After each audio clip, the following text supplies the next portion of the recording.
All right, welcome to the new episode of the Cam Rogan Experience. I'm your host, Cam Rogan, and my guest today is my good friend and brother in Christ, Brian Piccolo. Good morning, Cameron. How are you? I am very good. That's good. How are you? I'm feeling great. I'm going to cough and sniffle a lot, so I hope that's okay. Yeah. Brian told me he has a cold. I'm pretty sure he has COVID-19. No, I tested. I did a self-test last night, and I do not have the novel coronavirus, so you are safe from that. Oh, okay. Are we done? Yeah, that's our episode of the Cam Rogan Experience.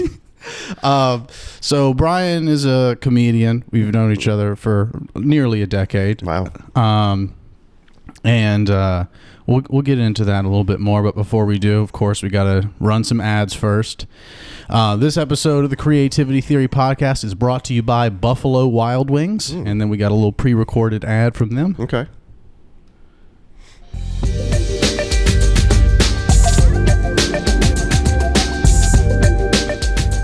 Hey everyone, this is Charlie, and today I'm gonna give you a little trick on how to make your girl squirt. If you're a man watching, you know how hard it is, how easy we get tired. Our arm is gonna get tired when we try to give our woman a squirting orgasm with our hands. It's not easy to do because we get very tired, we get cramps on our arm. All right, hold on, I think this is the right one.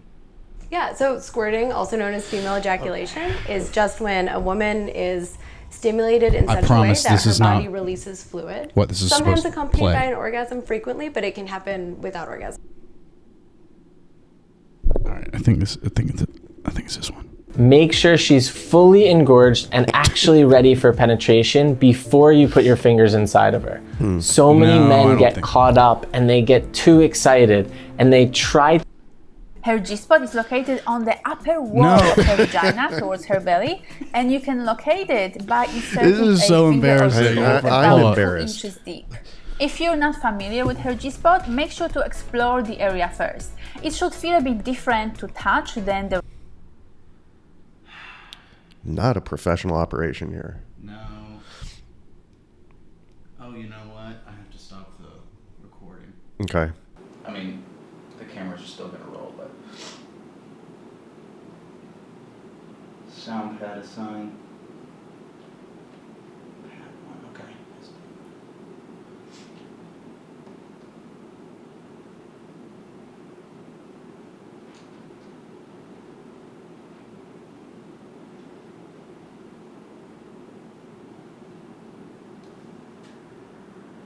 Can I go now?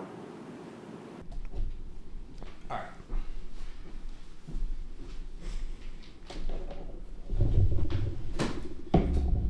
Ridiculous. I'm really sorry. I have it now. Okay.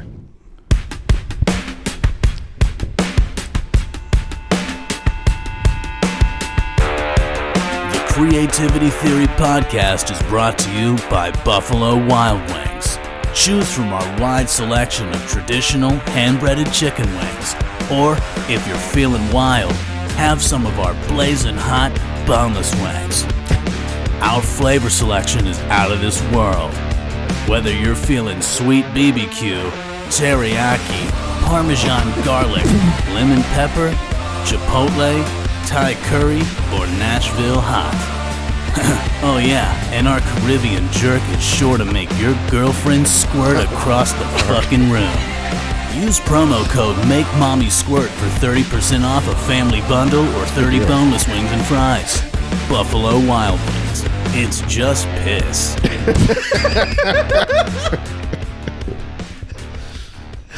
Wow, they've taken a turn in their advertising. Yeah, they've gone woke. They've gone full woke. Yeah, no, I will be using that promo code. What was it? Make Mommy Squirt? Yeah, for 30% off a good family deal. bundle. That's a good deal for a family. Or 30 boneless wings.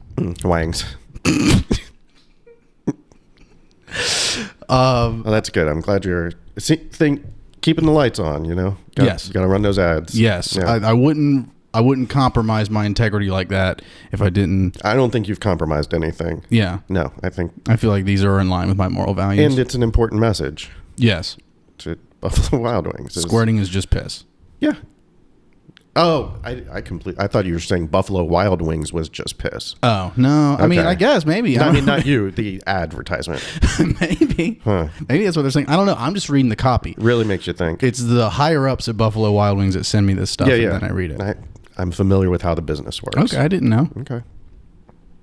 Well, dude, how are you? I'm all right. How are you? I'm doing all right, man. Good. I'm glad to have you here. I'm happy to be here. I haven't listened to all of your podcast or watched all of every episode, but I have watched at least a little bit of each one, and they're very, very good and entertaining. So I'm very happy to be here to trend it down a little bit for you. Right. It's been a little too good. Yeah. Well, you're the 10th one. Oh, okay. Yeah. So your episode will come out towards the end of February, I think. Okay. I can hardly wait. So I just want to give a more proper introduction to Brian. Brian, again, he's a comedian friend of mine that I've known for nearly a decade, and I just, not to lick your asshole right off the bat immediately, even though I know you'd love it, but Brian is by far the only local comedian I like really love. Like, and I don't mean I don't love other people personally, but I'm talking about what he does on stage is the only local act that like I really, and I'm bad about watching local acts. Like usually I spend all my time outside of the showroom or like pacing around and not paying attention, and I'm honestly horribly unsupportive of local comedy from an audience and paying attention and sharing notes perspective, and I feel bad about it, but it's not entirely dishonest. Brian, on the other hand, is easily, like I said, my fucking favorite comic. He's a killer with the one-liners, and I just wanted to say that to you. When I talk to like friends and family about comedy or like comedians, you almost always come up, like whether I'm talking about your material or whether I'm just talking about our text exchange. I always have to explain you to other people. So what a burden. No, but thank you so much. That means a lot. And I would say that I was actually thinking about some of the local comics. I think there's a lot of underappreciated people that deserve way more, and not to lick your asshole, but I think you deserve a lot more credit in the community than you kind of have received. Maybe you're getting it and I just haven't seen it. But I feel like there's a lack of respect for some of the comics that have been doing it for a long time at a high level. Yes. And that's been frustrating for me. I was actually thinking about that this morning, so it's interesting that you kind of brought that up. Yeah. And to just go ahead and shout out some other people, like I do absolutely love like Louis Bishop. Louis Bishop is one of them. Brian Granger, Colton. Colton, I think, is brilliant. Yeah. And we're obviously going to leave off a bunch of people, but it's kind of sad to see that a lot of people have kind of stopped pursuing it as much as they used to. Yeah. And a handful of podcasts that aren't out yet, I think you'll really enjoy the one I did with Timmy. It's going to be the 7th one. And even the one that I did before that'll come out today or tomorrow. Sorry, it's Saturday the 21st right now. So the 22nd, Jimmy and Julia's is going to come out. So that's Jimmy Smith. You know him, right? I know Jimmy. Yeah. So we talked a lot about local comedy, and I do feel like and me and Timmy really got into it, where the scene has really shifted, and it's not this like cool, fun, family, creative, promotional environment. It's a little colder and not as unique and cool as it was. And I think there's a few factors, and I don't know if you want to go into this, but I think part of it is the nature of the actual location of the club where it was. Just a little kind of basement thing. And we were forced to kind of be with each other, and kind of, that was the fun part, was hanging out, before and during the shows and all that stuff. I think the new place is awesome. It's huge and it's beautiful. And I think go see a show there, go see all the shows there. But in terms of kind of getting that kind of closeness, it's more spread out, and by that nature I think people are kind of more distant physically, and what's the word I'm looking for, figuratively. Yeah, there is definitely something also, like I described earlier, like how I'm really bad about being in the room to watch comics. Like if I have the option to step outside somewhere nice and quiet, I will do that 100% of the time. And we always had the out back area, but like even like if you're gonna be inside, you had to be in the showroom in the basement club. Yes. And so, but like we would chill in the back, and there were spaces to hang in the back. But now, if like you're gonna be in the showroom, there is that back row, but it's not quite the same as those like back couches or like standing space. Right out by the back doors and stuff like that. Yes. Like some of my funnest memories of Dead Crow is like hanging out with you or whoever, standing at the back and just talking shit about whoever's on stage and making fun of how terrible they are. Or if they're doing good, celebrating that too. But yes. In fairness, I've been to the new club, 4 times maybe since it's open. I really haven't been doing comedy at all.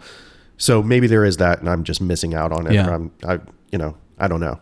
And I do also want to say too, because I think you and I do share a lot of like what we're already kind of going into, like this criticism about like it's just not as fun as it used to be. And I think that there are a lot of factors that are true and outside of our control that have shaped it this way. But I do also think you and I share sort of like pessimism about like our own sort of relationship with comedy. Absolutely. That can be a little like infectious in us and maybe blind us in some way.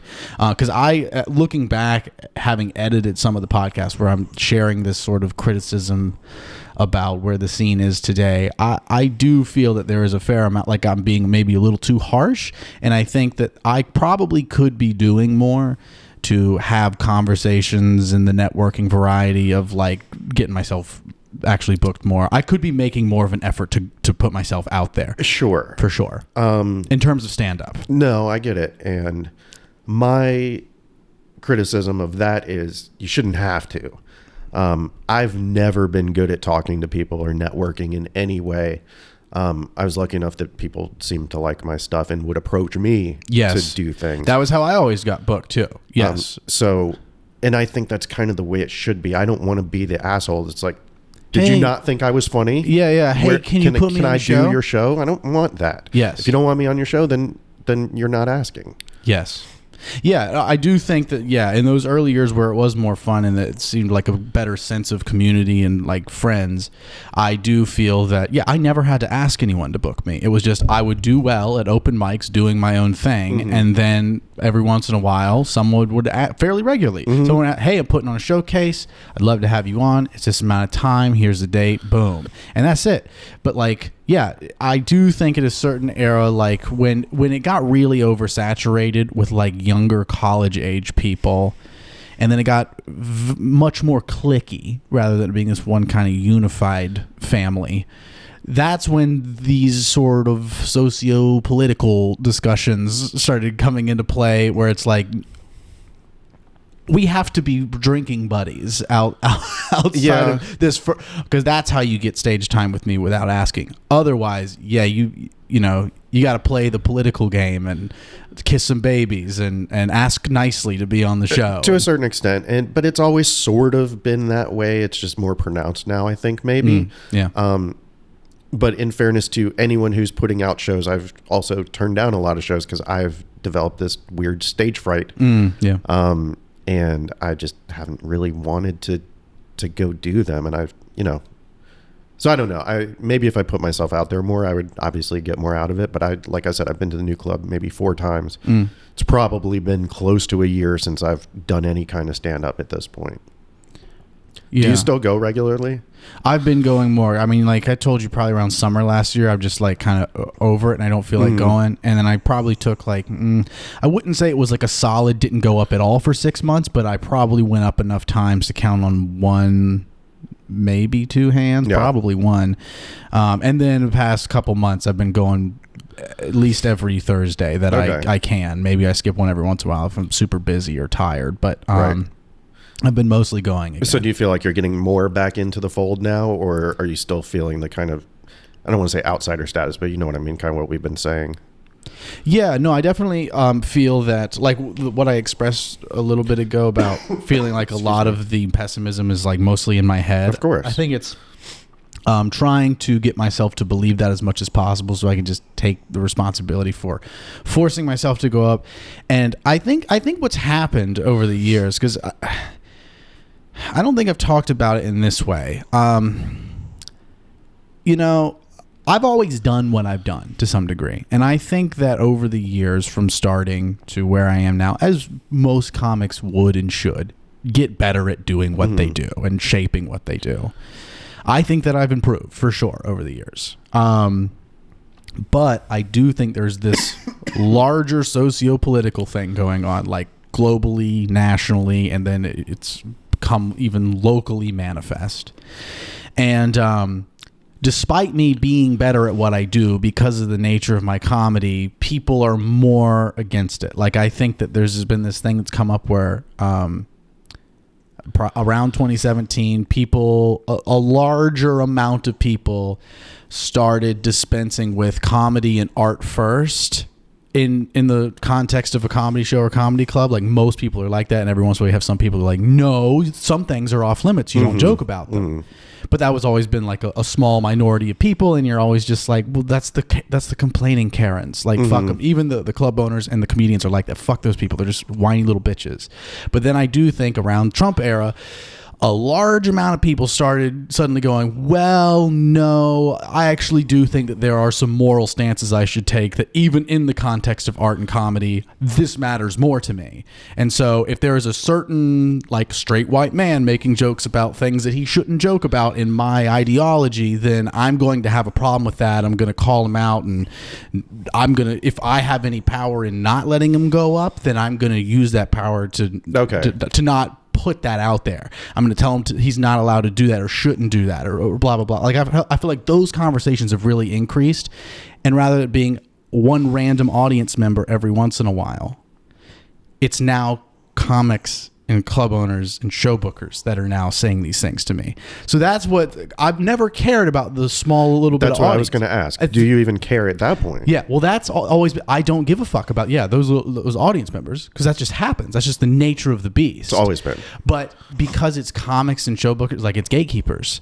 You know, it's people that matter. It's not that I care that they're upset and offended.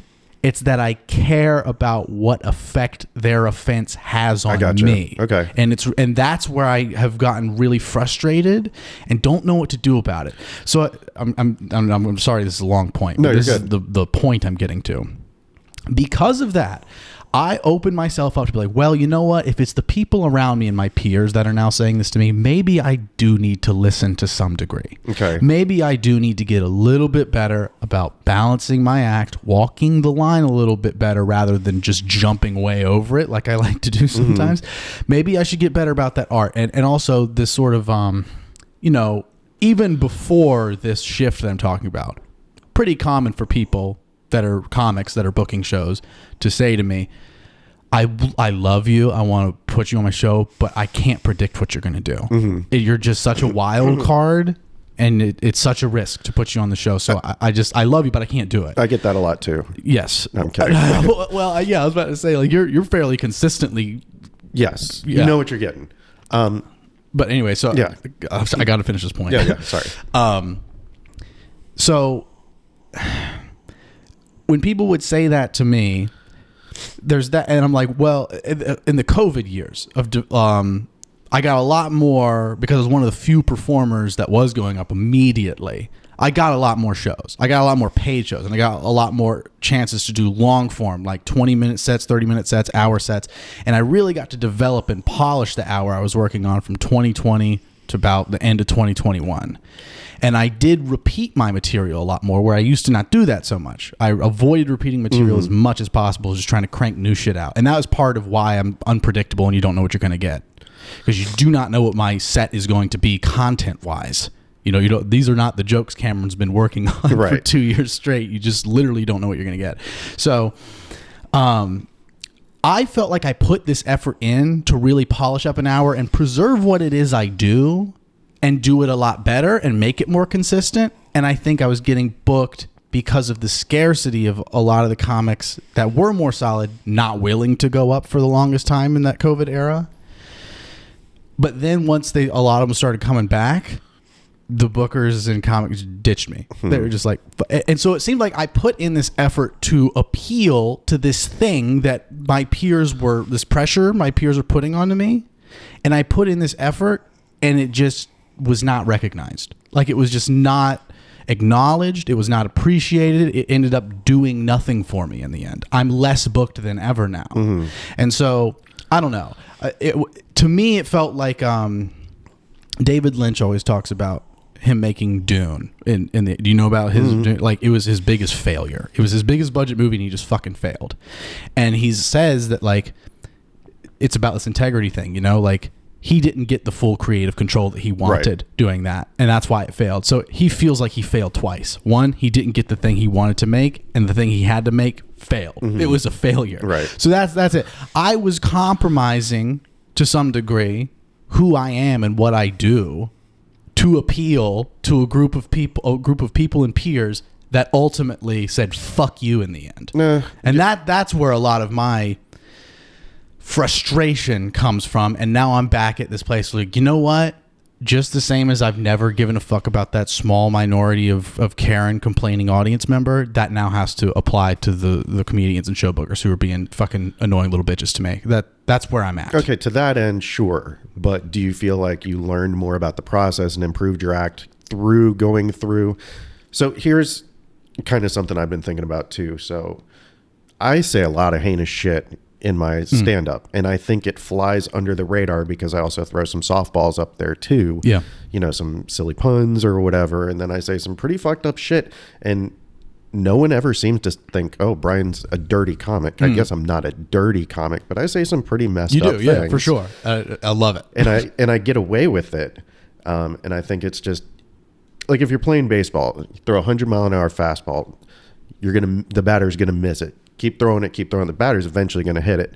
How you stop the batter from hitting that 100-mile-an-hour fastball is you throw an 80-mile-an-hour changeup, so you don't know what's coming. So that's kind of what I think. Like, if you beat people over the head with dirty, crazy shit, I like to pepper it with some changeups in there too. Yeah. So do you feel like you've applied that? And it sounds like that's kind of what you did with your hour, right? To some degree. I also don't feel like I've always been dirty. I did not mean that towards you. I was just kind of reflecting on myself. Yeah. And I also I feel like your format is a little safer in terms of letting the audience knows it's a joke, because your jokes literally are like the format. They're jokes. Where a lot of mine is sort of this sounding like it's off the cuff, a person sharing themselves and their thoughts in real time. And so that seems more dangerous to people because they don't have this clear line. We're like, yes, you might make this joke that visits a very a sensitive subject, like ogling a girl who's under 18 on the beach, you know. But see, you do it in the way that's in this format where it's like, clearly this is just invented material for the sake of this joke. Yes. Where mine, it sounds like this guy's telling a real story. Yeah, he might be thoughts. Fucked up. Right, exactly. And so I think that is that's fair. Yes. What makes a lot of, even though we might visit the same subjects, what makes mine harder to digest for an audience of strangers. Okay. Yeah. That's fair. I didn't think of it that way, but yeah, I wish I had a little bit more of the kind of myself in my comedy. I guess I do through my jokes because that's just kind of how I am, but I wish I had a little bit more of what you do in terms of expressing yourself. But you're right, it's a little bit more dangerous, and I'm probably too scared to be that way. Well, yeah, I mean, I've always wanted to see what you would be like if you explored outside. And I've seen you do like little bits where you do like songs and stuff. I've always wanted to see what it'd be like. Brian takes the mic off the stand and walks around and shares himself. But also, like, sometimes I wish that I was better at doing the more like formatted jokes. I wish I was better at writing that stuff. And I think I can do it when I sit down and try, but I just am so not like, I gotten so used to doing things the way I have. It's so hard to break the process which I've always made comedy. Yes. It feels so uncomfortable to write material. So one of my favorite quotes, I'm sure I've told you this before. Do you know who Mitch Hurwitz is? Creator of Arrested Development. Okay, show. I know Arrested Development. Great show. Yeah. But I was reading a book and he had a quote attributed to him, I think, or maybe he was quoting someone else, but it said, your style is formed by what you can't do. And I thought that was really, because I had always kind of beaten myself up, like, why can't I be a storyteller? Why can't I, take the mic out and walk around and be myself and share these stories? Because I've tried and it always failed. I'd just retreat back into jokey jokes. Yeah. But I thought that was really kind of encouraging. Like, you don't have to be everything. You can be the one thing that you're good at, and that's sufficient. Yeah, and I do think you are very good at what you do, and I don't feel like it's necessary for you to try to be something that doesn't feel natural for you. Again, like it's a curiosity, and I would like to see what it's like. But like I always tell you, one of your favorite jokes of mine is that Scooby Doo is a lot. I haven't told that one in a long time. Can I just do it? Yeah, real of quick? course. Yeah. So one of my favorite jokes of Brian's, this is one I tell. And if I may interject, it's not a good joke at all. It makes absolutely no sense, but go ahead. I love it so much, though. Mellow Yellow is a lot like Scooby-Doo's sex life. At the end of the day, it's just some bitch Mountain Dew. It's just such a stretch. Yeah, no, it's horrible. And I love, like, that, not that joke in particular, but I love the stretches. Like, I love how far some of them, you have to really twist your mind to kind of get some of my favorite jokes of mine. That sounds really egotistical, but yeah, it's such a stretch. And if you think about it too hard, it completely falls apart because it makes no sense whatsoever. And there's another one. I don't exactly remember like how it goes verbatim, but I love the one where you're talking. I mean, dude, the toddlers and tiaras bit. I can't say that anymore. We won't do that, but you can't say that anymore. No.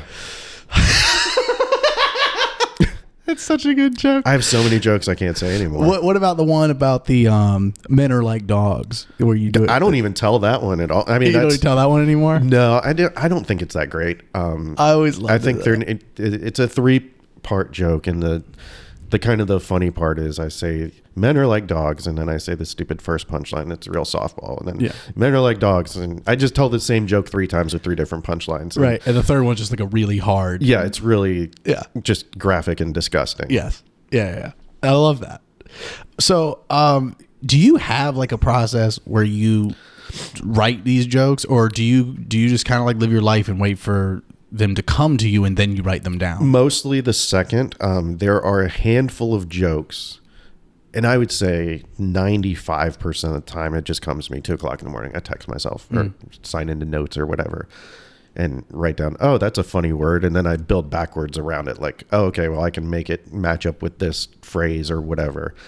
There are a handful of jokes that I had a punchline for and just needed to figure out the premise, and it would take years. What's the one I'm thinking of? I should just do my entire set right now, right? Yeah, go for it.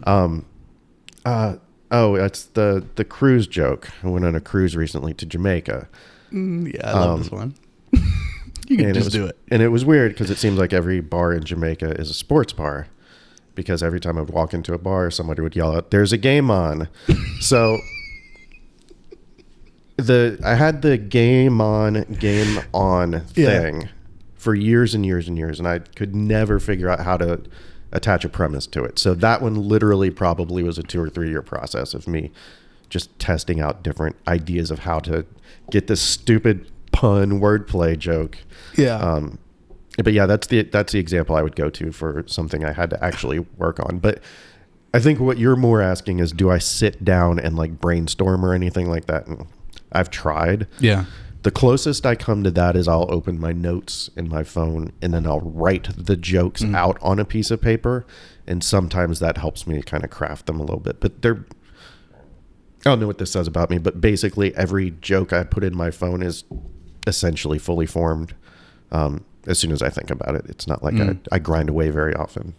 Yeah. Something I noticed recently about like what seems to make up a large percentage of my process is like I usually let ideas just like come to me and then make a note in my phone. It's like maybe it's the whole thing. It's usually a piece. It's usually a premise, and then I just go talk it out loud on stage without a plan for a punchline, and then I find a punchline. And that doesn't scare you? Or do you think it's fun? It does. Because there's definitely so many times where I do that where I end up not finding a punchline up there. I just present a premise and then weasel my way out of it and just jump to the next thing and like just make note. Like, and then sometimes it's that that negative emotion associated with the failure of that. And a lot of times, I would always tape my stuff, so I'd be able to watch that back and even watch that failure back. And that would motivate me, like, oh, now I know what to do. Like almost like you get in an argument with someone and you think of the perfect insult as you're driving away. Yes, you think of the perfect insult as you're driving away. That's what it's like.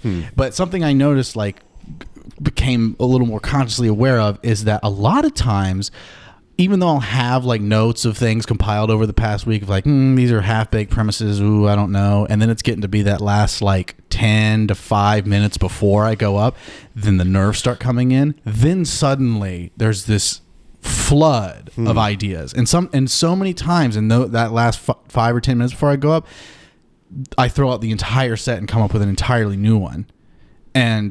And for some reason, there's something about that I think has always been, because I always like to say, really good comedians, what they do, like part of the repeating material, is they get really good at memorizing the words like an actor would memorize a script, but then they get really good at performing it and creating the illusion that they're saying the words for the first time. Sure. I like to take a methodical approach to that and actually look like I'm coming up with the words for the first time, because you kind of are, because I actually am. Yes. And then once I have something, I'm like, okay, that worked, and I can kind of remember it from rough memory. Again, never write it down verbatim, but I'm pretty good at repeating it back almost verbatim if I continue to do it. But yeah, that's always been, I've just that noticing the nervous pressure activating like a flood of ideas. Yeah, that's something I became aware of. Like, I do this a lot. This is like been the case at least 50% of the time for what I do. That's terrifying. Yeah, a little bit. For me. Yes, yeah. Because I always go up with my note card. And sometimes it's for effect, like I have a joke that would involve me, pretending to read the note card or whatever. But I require a security blanket on stage. So even just thinking of ad-libbing a set that you came up with 5 minutes beforehand is not in my comfort zone at all. Yeah. Yeah, I had this fascination around 2018 with going up there very unprepared and just getting like walking my feet on hot coals to create calluses on my feet, where I just got really used to just the horrible emotional pain of just absolute embarrassing failure of going up there with nothing and not being able to come up with anything. You're good enough at it that I've never seen you just completely fail. Yeah, and I guess it's about my judgment. There's plenty of times I go up and it's like maybe a middle of the road set, and there's some people saying like, "Hey, that was good up there. It was a good attempt." But in my head, I'm like, "That was the worst fucking thing I've ever done." I get that. Yeah, I get that. But you're naturally funny enough that you could just go up there with literally nothing and just figure out 5 minutes, 10 minutes, or whatever. Well, that's the goal of trying to get used to that failure. So much to where I develop, like, I would argue a lot of time in my creative writing classes, like a lot of the professors were very adamant about the definite necessity of the revision process for every single thing you write. And I've always been more like the South Park approach, where it's like, if you spend too much time revising a thing, you really lose the original essence of it. It's a lot of times the first thing you do is really the best. And so rather than taking one single, let's say it's a poem about love, rather than taking this one poem about love and spending years perfecting it, I'll take a whole year and write 30 new poems about love that are very different from one another. And then at least one of them will be great. I think I just get better at editing in real time by doing it that way, rather than getting better at holding on to one single nugget and like just polishing it forever. Well, you probably crave, what's the word I'm looking for? Not uniqueness, but novelty. That exactly, yeah. And I'm the exact same way, and that's why I have the joke. I put it in my phone. Fully formed. I'm done with it. I'll say it on stage. That's it. I'm done. I'm not working on it. I'll come up with 30 more. Yes. So it's kind of similar. I crave the novelty of the creation. Yeah. Once you've got your joke down, you really don't need to make. Every once in a while, I've seen you make some little adjustment or try an alternate thing out. But usually it does seem like your first iteration of it is done. And then if I take it on stage and it fails that first time, I throw it away. Yeah. I don't like try to like batter it into submission. Like this one's got to work, because I'll come up with 30 new ones that are way better than that stupid one that I thought was funny. Yeah. Just get rid of it. Yeah, there's most of the time I'm the same way. If I try something out and the first time it doesn't work at all, I'll usually let it go. But there's at least a small portion of subjects or jokes that I've really... Your babies. Well, maybe that, but it's more like there's some sort of connection to it that feels very like true and real, and it seems like it's something deep, and I just haven't figured out how to make it work, but I cannot seem to let go of it. Like there's this whole thing, and I've tried doing a bunch of different jokes about this thing, about like how a nice ass on a woman actually really upsets me. For me, I think that's real, and it's funny. I feel like I've heard you say that premise before. Yes, and I've tried a bunch of different. I think the best one I did was about like going out to eat, and there being some woman in yoga pants. It's like an eye shot of where I'm sitting, and like it's ruining my meal. And I end up like comparing, because of course it makes me look like a fucking sexist pig complaining about a woman's body being in my vision. But I've tried to explain it in this way, like through an analogy. Like, imagine if you walked into a severely underfunded orphanage with just a huge bowl of freshly made aromatic spaghetti and meatballs, and you're just walking through the halls, and all their kids are cocking their head looking at that big old bowl of spaghetti and meatballs, and you're looking at them, no, this isn't for you fucking perverts. Right. So yeah, and again, to me, that is not that good, and I wish that, I feel like there's something really good there that I haven't gotten to. And if I put the proper amount of attention in like some sort of writing process, I'll figure it out, but I just don't ever allocate the time to sit down and figure it out. No, I get it. What's the from one of Mitch Hedberg's specials? He says some joke and it bombs, and he goes, "Well, go inside my head and you'll see why I think it's funny," or something. I forget what it was. I don't know. I don't have the patience to sit down and write something, and by nature of kind of what I do comedy wise, it doesn't require that. Yeah. Oh no.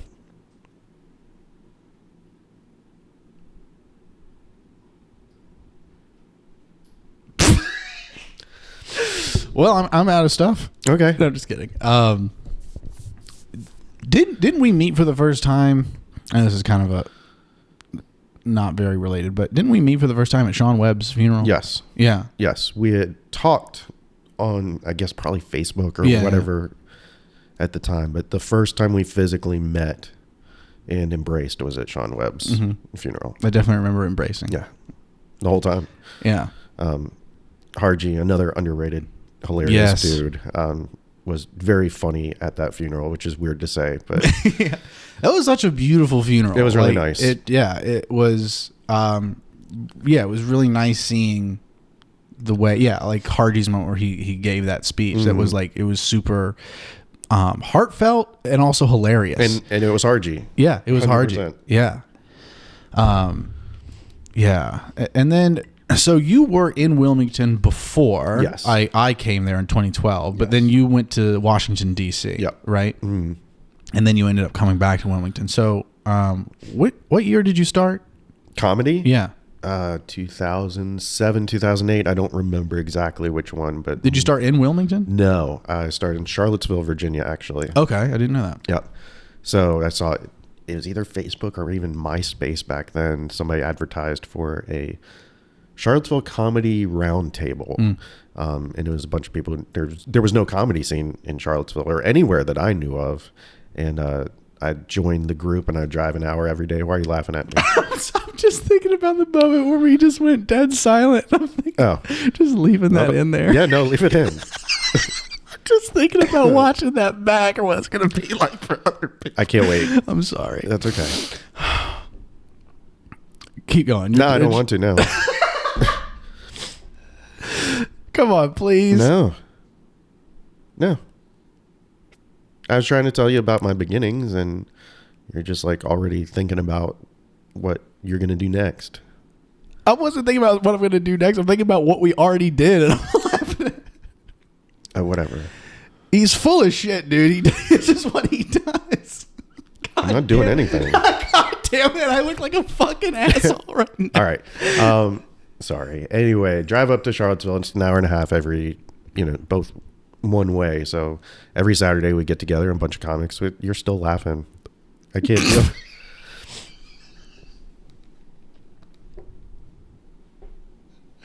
Dude, you kill me, man. Okay. Let me just drink some water. Yeah, no. Keep talking. Please. No, I will. Drink your water.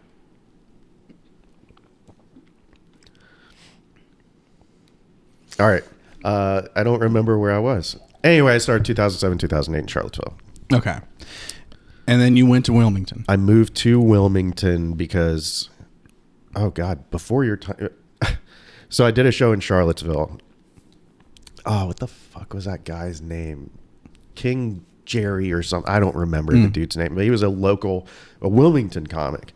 And he came up and did a show in Charlottesville. And then your friend Matt Ward came up and did a show in Charlottesville and told me about this club in Wilmington. And I just happened to start dating a girl that was moving to Wilmington. I was like, sweet, I just started doing comedy. I want to move to Wilmington and go to this awesome club that he's telling me about. So yeah, then was here for a few years, 2 or 3 years, moved to DC for a couple years. And then I've been back since whenever that was. Mm. And then what was like, so between Charlottesville, Wilmington, and DC, is there like a distinct experiential difference between those three for you? I was so new. I mean, I was brand new in Charlottesville. Yeah. But everything was so big and like exciting. And then Wilmington seemed like at Dead Crow, I was like, oh, this is the big time. Because Dead Crow or Nutt Street at the time was awesome. Yes. Awesome. And I was like, this is exactly where I want to be, like every Thursday, Friday, Saturday for the rest of my life. This is exactly what I want to do. I love this place. I love the crowds. I love all the other comics. And to a certain extent, Nutt Street as well. I mean, Dead Crow as well. Yeah. Once it had to move locations. DC was difficult for me because I lived far enough outside of DC that getting to and from the once every 3 months open mic that you could actually get on was a pain in the ass too. You'd have to take an hour on the train because there's no parking or anything. So I really kind of feel like I missed an opportunity by living far enough outside of DC to make it a pain in the ass to get to mics and stuff like that. You're laughing at me again. I'm not laughing at you. I'm not laughing at you. Please don't call me out again on this. Should I go? No, for God's sake, no. No. Whatever. Dude, I don't know what the fuck it is. You're not saying anything funny, but for some reason I'm laughing. Please don't be mad at me. What's your next topic?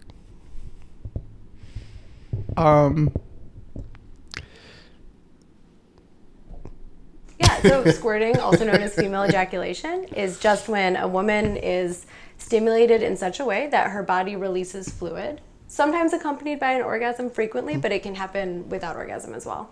So why would someone want to actually do it? What's the point? What's so special about it? What's it all about? Yeah, so on one hand, it's novel, right? Like we see it in a lot of pornography. Novelty. Yeah, we're talking about novelty. Cool. It's very good job. It's like the apex of female orgasm. Yeah. So you can see why a guy would want to be part of it. But as a woman, it feels awesome. Squirting is typically accompanied by a G-spot orgasm. So women can have clitoral orgasm, vaginal orgasm, G-spot orgasm. Wow. Yeah. That's really interesting. Yeah. Yeah. Thank you. You're welcome. I guess, so we were talking about the differences between, like, you really loved Nutt Street. Nutt Street was awesome. Yeah. I did too. And that was what I was talking to Timmy about too. Just like, really about him being the leader of that Nutt Street era and him being super involved in the club. And I think that's what made the culture the way it was. 100%. Yes. And there was a care that went into the crafting of each open mic show as if it were a showcase. Yes. From the music to the hosting to everything, the lights going down at the right time, that made it. Yes. Mm-hmm. And then I was just telling him, like, because Dead Crow preserved a lot of that in its first iteration to some degree. I said I think it started at about 80%, and then it maybe dropped down to about 60%. Maybe those percentages you'd argue with, but no, that's fair. But yeah, there's just something about there was just something about it that was like an antidote to common toxic comedian culture. Like, you go to most comedy scenes, there's some sort of like toxic type of competition between the people. Sure. Like a lot of ego and narcissism and clickiness. Sure. That's like narcissism is such a normal feature of course. Comedians. Yeah. I mean, it's all, sometimes it's what makes them good is that they're super obsessed with themselves and dig that deep into themselves. Yep. But there was like something that was just like magical about Nutt Street that was like, this just feels warm and fun, and it's just a place to hang out. And it was a place that I looked forward to going to, whereas other places I felt more of an obligation, like, okay, I have to go do this. Not that I don't enjoy performing every time, but it had a welcoming and warm atmosphere. Yes. And I miss it a lot. Yeah, I do too, for sure. Yeah, and another sentiment, I wish we had both. I wish we had the bigger, nicer showroom like we have now, but that there was also the intimate, warm basement on Front Street. Yeah. And that would be the place for the art to remain free and to try stuff out and to have fun. Or the other one would be, this is where you go to make some money, tighten it up, maybe be a little less risky. Yeah. And I haven't, like I said, I haven't been to the bigger place in a while, so I don't know if that's the case or whatever. I'm just assuming. Yeah. Did you, so like, I know you mentioned you have some jokes that you just don't do anymore. Are these completely like just moments where you just made the judgment yourself just based on like, oh, the times have passed for this to do it? Or have there been moments where you've been confronted or complained about? Never had any encounters with audience members? Nobody's ever really said anything to me other than just been your own judgment. Yeah. And a lot of it has to do with times. This might come out weird, so I'm going to try to frame it as best I can, but I did a joke right before literally the night before everything shut down with COVID.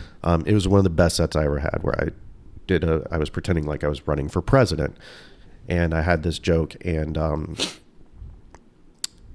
one of the punchline, it was obviously extremely tongue-in-cheek, and I was just being stupid. I remember the joke. Oh, okay.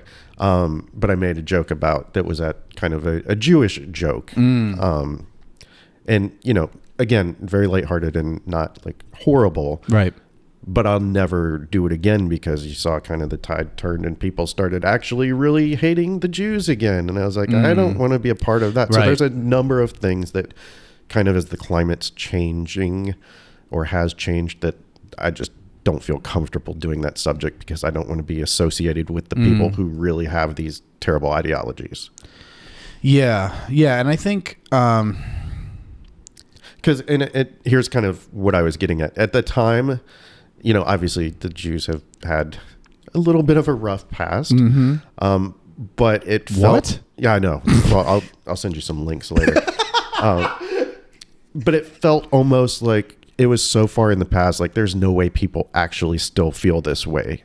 And maybe I was being ignorant. I know there's, morons out there that hate or whatever, but it felt, risky, but safe enough for people to understand it was a complete joke. And that's kind of what I was saying. Like, now I don't think it would be safe at all.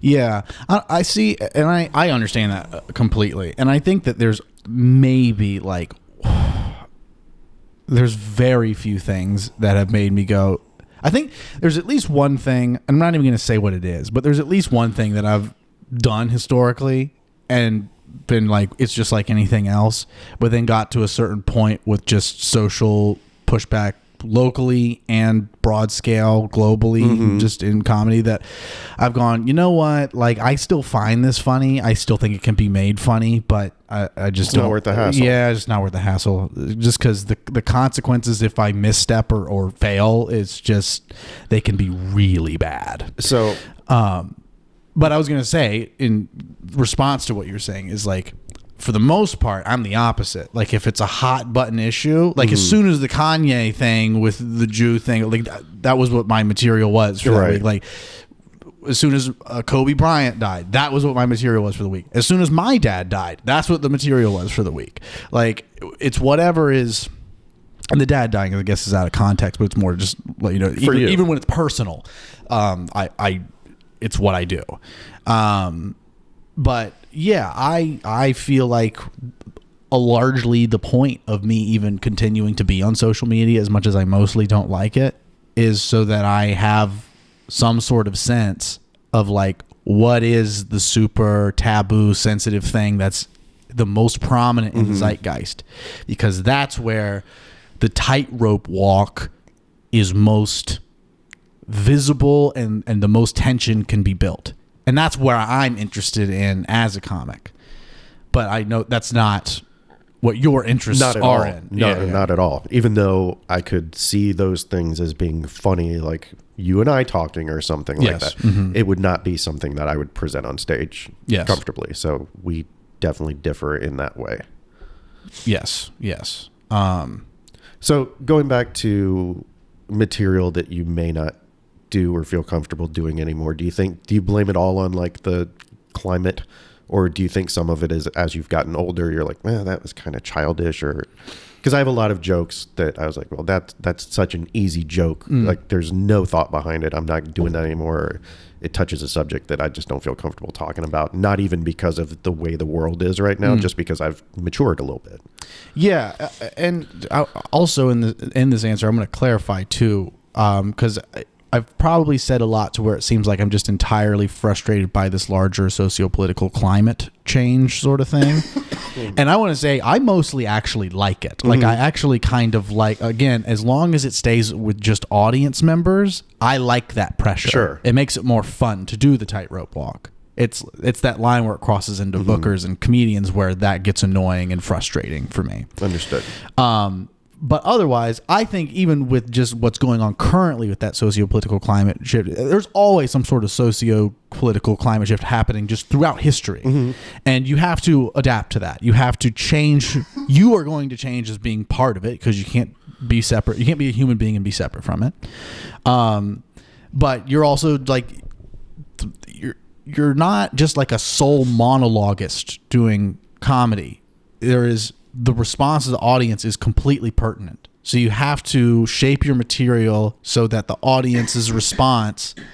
So sorry. No, it's okay. You have some sort of chance to get a laugh. And so it doesn't make sense if the socio-political climate has shifted so much so that you literally cannot get a laugh from this joke anymore. So a lot of times it's not so much like I've morally decided, oh, this joke is morally wrong in my opinion now. It's just not workable as a joke. Yes, it's just not workable anymore. And of course, there's plenty of things that like, to me, I've made the judgment, this just isn't that good. It's like, I am a better comedian than this now. This is just not a solid. And there's plenty of jokes that seem to transcend the time or the level of comedian I was at the time that I made it. Like, there's some jokes I did in my first like year or two that still hold up. Yeah. Like really short ones. Like, I've been taking a women's self-defense class, so I know what I'm up against. That's a great joke. Yeah. Super short. It's fucked up, but it's one of those ones where like out of town comics have come through, like the touring headliners and stuff, and have seen me do that joke, and then will tell me all to the side, like, that's a fucking really, it is a good joke. You're using the fewest words possible to say something that's really fucked up, but in a way where you're not saying it in the worst way possible. Right. Yes. No, yeah. That's great, and that is a joke that I wish I had written. Thanks. You're welcome. Can I have that joke? Nah, I'm still gonna milk that forever. I haven't told that joke in years, but no, it's good, and I get your point. Like, there are some things that I've written in my first couple of years that are still bangers. Yes, absolutely. Like your women's self-defense joke. I don't even remember what that is. I just remember the punchline. No, it's not women's self-defense. It's something else. No, we'll probably have to cut this part out, right? Yeah. I'll probably cut out where I said the women's self-defense joke. That's fine. Yeah, I can't remember, but I know the punchline. I'm sorry, I'm having trouble with my throat. It's okay. Do you need a break? Stop? No, I'm good. Sure. Yeah. Okay.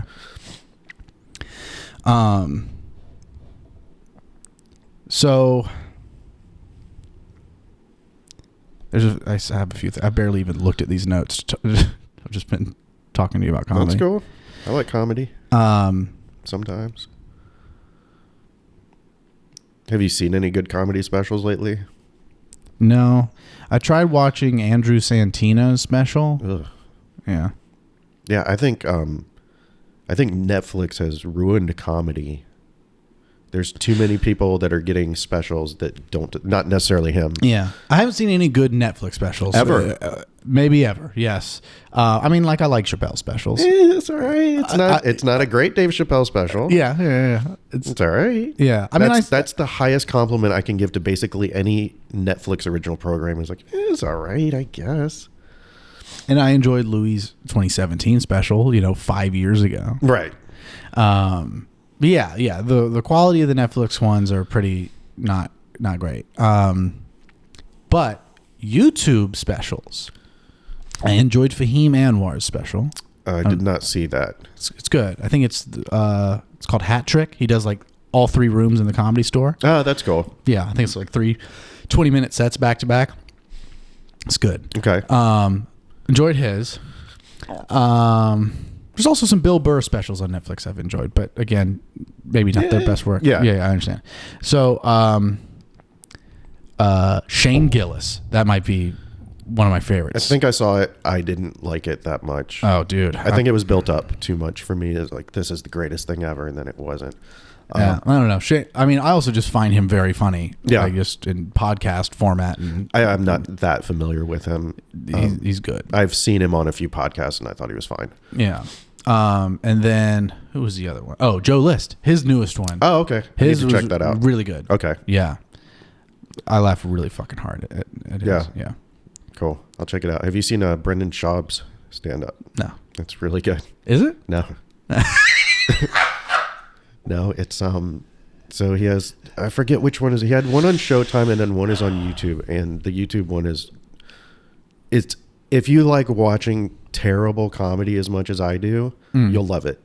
Okay. You'll love it. It's just like, oh my God. I don't like watching terrible No? comedy. Oh my God. I mean, I would probably enjoy watching it with you. Yeah. Like the same way of like us being at Dead Crow and watching someone go up, but yeah, to do that by myself. Oh, I like the pain. I hate it. Yeah. Dude, there's nothing worse than, especially watching one of these big budget, big name Netflix people. You turn it on and you're just like watching it for 20 minutes straight face. You're just, what the fuck? Why? Why is this here? Yeah. It's so like, I would describe it as people doing impressions of comedians. Like, they're not even coming up with interesting premises or anything unique. They've just seen what the formula is and they plug themselves into it. And it's just, and most people are dumb and they think that's good enough. And I don't think that's good enough. Yeah. It's frustrating. Yeah. Well, that's one of those unfortunate things about comedy in general, because, the reason why great popular comedians is such a rare thing is because the comedy that's going to appeal to the most people is middle of the road by nature. It's going to be middle of the road by nature because most people are not comedy connoisseurs. Yes. It doesn't take a lot to impress the average person That's with fair. comedy. That's a very good point. And someone that's super deep into the art, I mean, the whole essence of it is this element of surprise and novelty and something new that you haven't heard before. Yes. And so those who are really deep in it, like I burned the fucking wick down to the bottom in fucking high school, just taking in tons of comedy movies. And so then it was just rare for there being comedy that's novel to me. Like that's why at that point I was fucking in love with Tim and Eric, because there's nothing like it at the time. And now there's a lot of people that have kind of copped that style and have tried versions of it. And I think the only thing I've ever found that's like seemingly influenced by it, but maybe arguably better or good in its own way, is fucking $1 Million Extreme. Yeah. Dude, did you ever watch World Peace? I did. Oh my God. I did. Dude. I watched a few episodes. I don't remember it very well, but I watched it when all the controversy was going on about them. Yeah. It's such a shame that they couldn't keep doing that. I remember the one, and we don't need to go into an episode review. What was the one where they were like the band, like the goth band or whatever? Yeah, I vaguely remember that one. The sketches that stand out to me that I remember are when Sam Hyde was like Mr. Cheeto, and he like had this purple suit. He's at like a high school, and I think he was just talking about like high school bullying and shit. There's another one too, of course, the one where he trips his friend's wife into the glass table. I don't remember that either. Maybe maybe I didn't watch it. God, dude. And then there's the one, I don't even think I should explain this one, but no, you don't have to. Yeah, we'll just stop. But yeah, $1 Million Extreme, that shit was really good, and I've always found Sam Hyde hilarious. Yeah, and Eric Andre kind of does a Tim and Eric. Yes, Eric Andre is good too. Yeah, but anyway, yeah, but fucking that, yeah, that, and that's why, like, I think people like you and I are very familiar with even the strange pockets of comedy at this point. Sure, where it's hard to show us something new. Yeah. And that to show us something new is really kind of the only way to get us going, I guess. Yeah. Yeah. And of course there's all like something I've always found strange about my ability to enjoy your jokes is even when I've heard them several times, they still make me fucking laugh uncontrollably. Thank you. Like as soon as I know I'm at a show watching you, and I just hear you start the joke, I just go, oh, I love this. We'll see, and I'm not trying to get up in my own ass, and this is probably disgusting, and I'll ask you to delete this later. But I think probably what you're experiencing is what the crowd's reaction is about to be, so you're maybe anticipating that more than hearing the same punchline you've heard 50 times. Yeah, it's a little bit of like the excitement of knowing what's coming and the crowd not knowing, that sort of dramatic irony or whatever, and wait, like I want to see how this crowd is going to receive this. There's a lot of times where I will hear your laugh first before anybody else, or maybe your laugh only.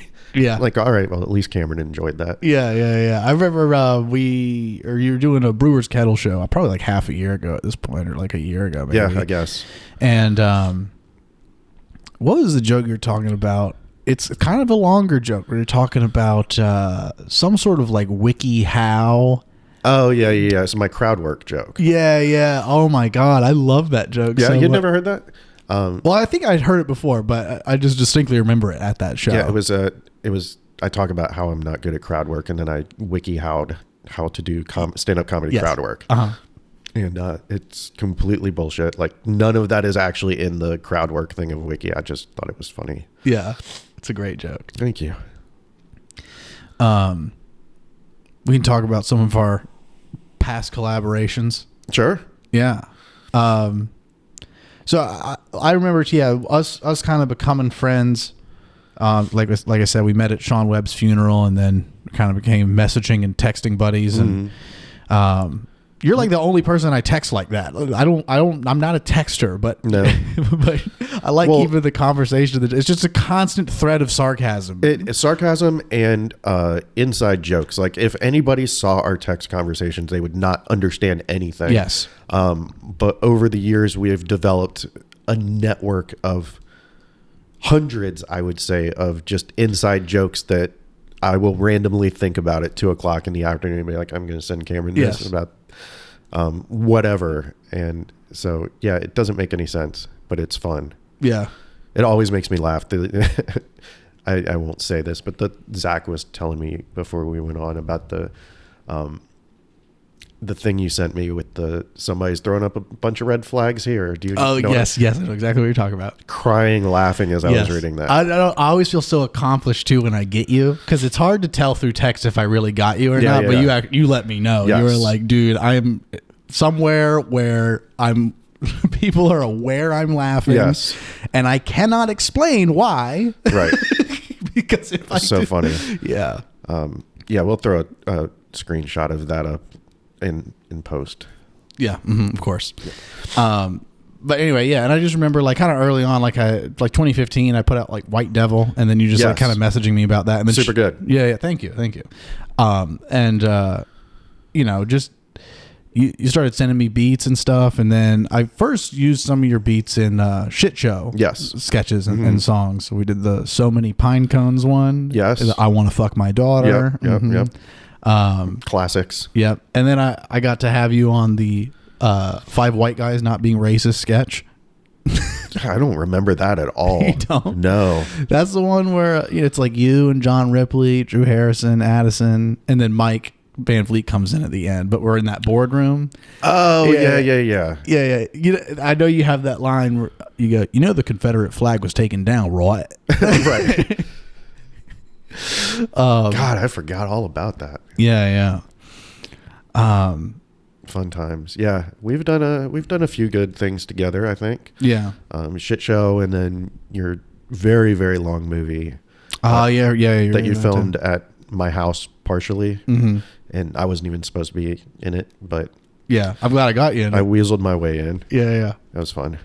Yeah, I've always wanted to like make more stuff with you, particularly like just doing sketches and film. Like I've always felt like you and I would be good collaborators on like at the very least writing a film together. I feel like there's something I don't know, intuition tells me that there is a good product behind that collaboration there. I hope we get to do it at some point. Okay. One of my favorite collaborations of ours is Wordsmith. Oh, it's really good. Yeah. And I do not like that beat at all.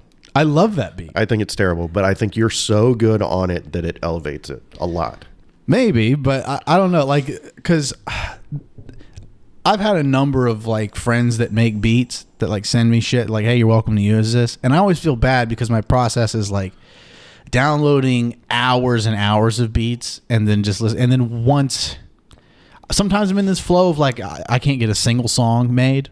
I've listened to hours of beats and just nothing. And then I'll be in this flow of like I was in like 2020, 21. It's like every fucking beat I hear, a song comes out of it. Right. So I just know that like the beat for Wordsmith was something that you had sent me at least a year before I did anything with it. And I just had it sitting, like I had a folder on my computer's Piccolo beats, just like in the Camboy recording studio. And I just happened to just go through there and just listen to a few of them. And then I heard that one. I was like, and I was just like, yo, this is sick. Well, I'm glad you liked it. So here's how old it was. You probably messaged me and I received it on an iPhone. That beat was made, it can only be made on Android. The program is only on Android. So I had already switched completely phone operating systems is how long it was between me sending that and you using it. Yeah. Did you know that I so I like wrote and recorded it in one day? No. Yeah, I wrote and recorded in one session at Baboom Lasan. And it was because I was fucking on Adderall. Right. I took an Adderall and then got high at some point, like smoked some pot. But yeah, you gotta balance it out. Yes. I haven't. The only other song on that album I know I did that with was Locker Room Talk. Okay. Yeah. I don't know that one by name. It's just I don't know how to explain it. That's okay. That's all right. I'll listen to it. Do you have a personal favorite Camboy album? White Devil, because it was the first one. What was the one?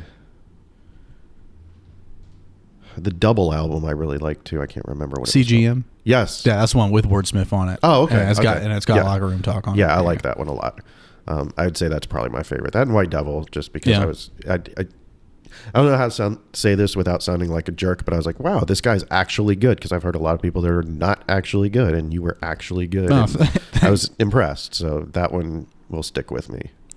I personally think those albums are garbage. Cool. Okay. I will say that Wordsmith and another song that you probably think is garbage, that is I like Wordsmith still. That still holds up to me. Absolute favorite is Sexy Lobster.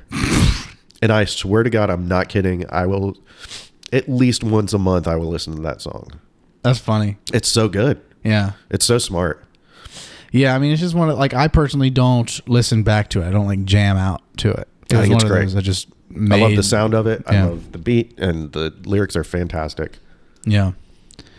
Well, one also lesser-known collaboration from us that has stayed under the radar is the Blu-rays. The Blu-rays.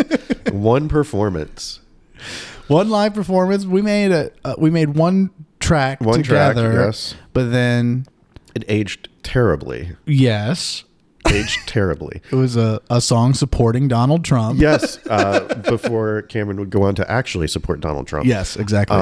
But it was a sarcastic, like, we were just dumb. No, were we Donald Trump? Was I Donald Trump in my verse? No.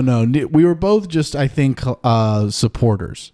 Like, it was called "Make America Great Again," wasn't it? Okay, right? Yeah. And I remember your verse starting with "Lion Ted crying till his eyes are dry and red." Yes. Okay. If he stuck around, this is what I might have said. So I was Trump. Okay.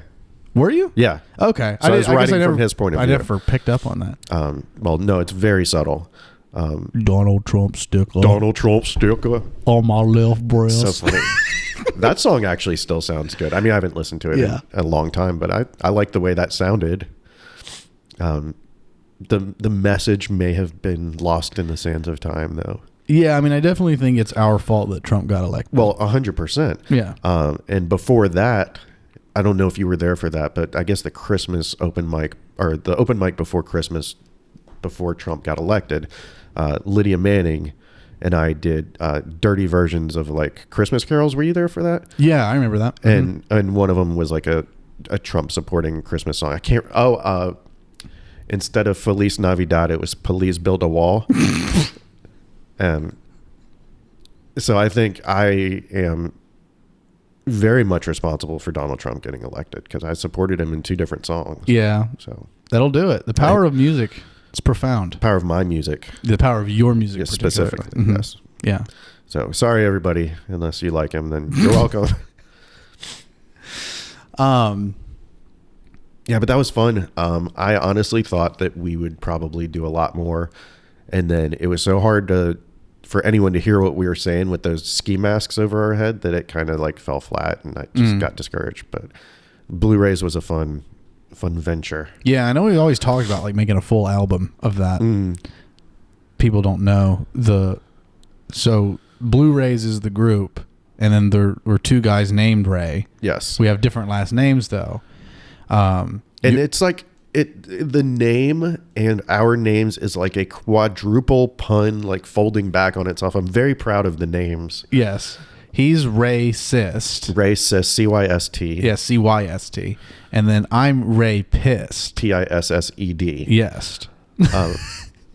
And blue in comedy means dirty. And yes. Blu-rays used to be a format that you could watch movies on. So it works like 5 different ways, and I think it's fun. Yeah. See, that's what I'm saying. The power, our writing abilities coming together, you know? Yeah. Look what we came up with. Maybe that's it. That's the extent. No, that was our peak for sure. Begins and ends there. Yep. I know that we also share an affinity for the rap group Run the Jewels. I do like Run the Jewels. Yeah. I would say that I didn't like their last one quite as much as their previous ones, but yes, I am a fan of LP. I have been for a long time. Yeah, and I think we've reached an agreement that Run the Jewels 2 is our favorite, right? I would agree. Yeah. Yes. And I know I explained too why I feel that way, but I feel like the production is less clean than 3 or 4, and it's more clean than 1. I would say it's similar to 1. Similar to 1, I would say. It's nice and rough and gritty, but it's got that like cool futuristic sort of electronic sound to it. But to me, the reason why 2 is my favorite is because of the lyrical content. It still seems more like fun and aggressive, and where I think they get very political commentary increasingly in 3 and 4. Increasingly, yes, but it wasn't absent in really any of LP's stuff. No, yes, of course not. Yeah, it's prevalent in all the stuff, but yeah, 2 seemed like they were having the most fun. Yes, and making like some dirty jokes. And shit. Sure. Yeah, and I think that's what I like, that balance where like 4 felt almost like completely like this is just all political commentary and messages, and nothing wrong with that, but I guess I like the versatility and the messiness. You didn't used to like LP though. I remember I had mentioned him to you way back when, well before Run the Jewels, and I think you said this is okay or it's all right, but it didn't like grab you. Yeah, I think you tried to introduce me to Run the Jewels before, and I didn't respond to it. Like I didn't recall being gripped by it, but it was honestly Run the Jewels 3 that got me into it. It was when that got released. It like just came out, and I was hanging out with my friend Olivia Huntley, and we were in Southport, where like both of us are from. And shouts out Olivia Huntley. We were driving up to my apartment in Wilmington, and that album came out, so we just played the whole thing through. And I think we both smoked some pot, and we were just like high. Listen, and that experience it hit you, sold me on. I was like, oh my God, this is really good. Like I remember, what's the fucking track? It's towards the end. It's the one that goes. It starts with the sample. Take it easy, take it easy. Thrift store. No, it's not fucking thrift shop, motherfucker. No? Dude, I'm gonna fucking play that whole video right now. I can't. No, we'll get in trouble for copyright. But God damn it, what's the name of that song? I think it's Thrift Shop. It's not Thrift Shop, motherfucker. I just have to. It's gonna drive me crazy. Run the Jewels 3. I'm sorry for sniffing in this microphone. Everybody Stay Calm. That's the track I'm thinking of. That one, I feel like Olivia said to me that track made her cry. Wow. She's like, I'm about to cry. But it was like, it's so good. Yeah. I don't know, man. That's cool when music grabs you like that. I have not had that happen in a long time, and it sucks. Have you heard anything worthwhile? Like, I know, I'm trying to think of one that really affected me, and this is going to sound stupid, and especially considering everything that's going on, but My Beautiful Dark Twisted Fantasy, when that came out, wow, from beginning to end, I was Nazi. I know. But I just thought it was fantastic, and I love having those experiences where there's an album. This is something you've never heard before. Yes, and novelty again. Certain Radiohead albums, a lot of the weird electronic stuff is novel, and I haven't had anything like that in a long time. It's kind of depressing, and maybe I'm just stuck in my lane and I'm not branching out to other things that might interest me that I just haven't given a shot to. But yeah, nothing really. I do feel that way, but I also I feel both parts of it. Nothing new has really gripped me in terms of music. Like Jimmy Smith asked me if I had music recommendations, I just fucking didn't. Yeah. But I also at the same time, I'm not excavating. Like I'm not putting shit in front of me or like playing an album in full, or even like if I am listening to music, it's usually not in that way where it's like it's time to listen to music. It's this passive, like put something in the car, or, whatever. Yeah. Most of the audio I'm taking in is usually audio book or podcast or like YouTube informational type of video. Gotcha. Which I think is a shame. I think I probably should consciously listen to more music. And I think there's something to be said for sitting down and listening to an album and that being your activity that you do. Yes, absolutely. I think it's a proper way to give your full attention to a piece of art. But it just sucks to give full attention to something like that and it not be good. Right. Yeah. Yes. So it's like, I think there's probably been a number of times where maybe I was starting to listen to something passively, and then I realized I was like, oh no, this is really good. Let me pause this. Make this the activity. Yeah. Let me like do this when I can't allocate full attention to it. Sure. Yeah. Yeah. I get it. Well, that sucks. I guess so. Whatever. And then, so you make beats, make musics. I do make some musics. You're just Brian Piccolo on SoundCloud. I'm Brian Piccolo on SoundCloud. Yep. Yep. And when did you start doing that? As long as I can remember. Have you done that longer than comedy? Oh yeah. Ever since I was a little kid, I've been kind of making music and have not gotten any better. But I would say phones made it a much easier. I mean, I would make stuff on computers back as early as you could make music on computers. But having a little studio in my pocket now is definitely, I'm outputting a lot more, not recently, but just over the last 5 or 6 years, I'm definitely able to put out more. To answer your question, Brian Piccolo on SoundCloud. Got it. I'm sorry, I'm running out of steam. No, you're okay. And I can feel that, and I don't want to drag you out any longer. We can definitely end this, but before we do, is there anything else that you wanted to talk about or anything you had to say? Or no, not really.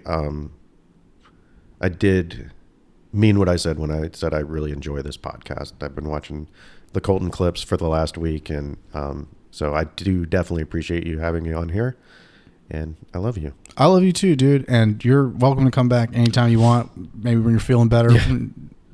Do it again. Okay. If you never want to do it again, that's okay too. Yeah, that's probably what we'll do. No, I appreciate it, and I will be watching. Yeah, I love you, dude. Not this episode, but I'll watch all the other ones. Good. I love you too.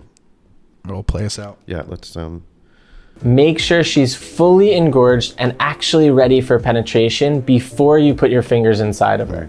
So many men get caught up and they get too excited and they try to go in way too fast. Guys, it's really important. Make sure you give her enough time to warm up. Enjoy that foreplay. This will give you a much better chance of giving her an amazing orgasm. Yeah, I've learned a lot today, so thank you. You're welcome, dude. All right. God bless. Bye.